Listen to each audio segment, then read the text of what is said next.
1 জানুৱাৰীৰ বাবে আমি ছাত্ৰসকলৰ বাবে এখন আঁচনি আমি আনিম, কিন্তু ছাত্ৰীৰ বাবে যেনেকৈ এইটো ইউনিভাৰ্চেল সকলো ছাত্ৰীয়ে পায়, ছাত্ৰৰ ক্ষেত্ৰত ইউনিভাৰ্চেল নহ'ব, অকল দৰিদ্ৰ আৰু নিম্ন মধ্যবিত্তসকলৰ কাৰণেহে আমি এনেকুৱা এটা আঁচনি আনিম। ছাত্ৰীৰ ক্ষেত্ৰত আমি ইকনমিটো নাচাওঁ, সকলোকে দিওঁ, কিন্তু ছাত্ৰৰ ক্ষেত্ৰত আমি ইকনমিটো চাই পেলাই দিম যে নিম্ন মধ্যবিত্ত আৰু দৰিদ্ৰ শ্ৰেণীৰ পৰিয়ালৰ পৰা অহা ছাত্ৰসকলক আমি এটা ভাল আঁচনি এটা আমি আনিম। 1 জানুৱাৰী তাৰিখে অসমত কেইবাটাও নতুন আঁচনি ঘোষিত হ'ব, ইও এটা তাৰ ভিতৰত এটা।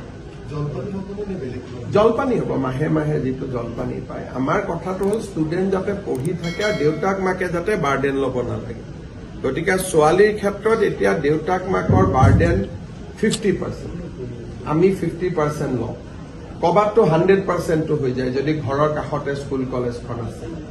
আৰু ল'ৰাৰ ক্ষেত্ৰতো আমি জলপানীয়ে কৰিম, আমি এনেকুৱা কিবা মানে শিক্ষাৰ লগত জড়িত নথকা নকৰোঁ। প্ৰত্যেকটো স্কিমৰে এটা আদৰ্শ থাকে, গতিকে আদৰ্শটোৰ অনুৰূপ আঁচনি এটাহে আমি লওঁ। ইউজুৱেলি আমি গভৰ্ণমেণ্ট স্কুলতে কলেজতে দিওঁ, প্ৰাইভেটত যোনে ইমান টকা লৈ এডমিশ্যন ল'বই পাৰে তেওঁলোকক আৰু 1000 টকাই তেওঁলোকৰ কাৰণেতো মেটাৰ নহয়।